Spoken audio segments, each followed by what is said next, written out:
Аз се казвам доктор Николета Мирославова Кирчева, главен асистент съм в Институт по оптически материали и технологии към Българската академия на науките. С наука се занимавам от 2015 година.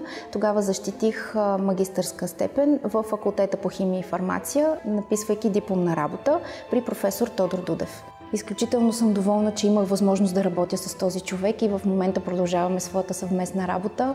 Винаги съм искала да се занимавам с химия, това е моята наука и когато влязох в университет, разбрах, че съм направила правилният избор. Когато разбрах, че печеля стипендията за жените в науката, се почувствах невероятно, изключително благодарна.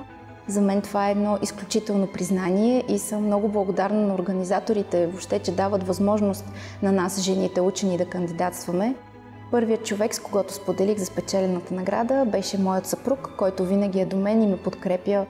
Проектът, с който спечелих наградата за жените в науката, се казва разработване на алтернативна антибиотична терапия с акцент върху метали с антибактериално действие, сребро, галий, галий-протопорфирин 9 като иновативно лечение. Базирайки своите лекарства на метали, ние можем да заобиколим защитните механизми на бактериите и по този начин да преодолеем труднолечими заболявания, като цистична муковисцидоза или туберкулоза.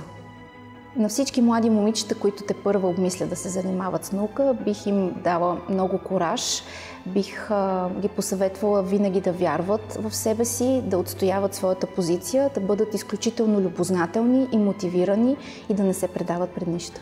Силно вярвам, че светът има нужда от наука, а науката от жени.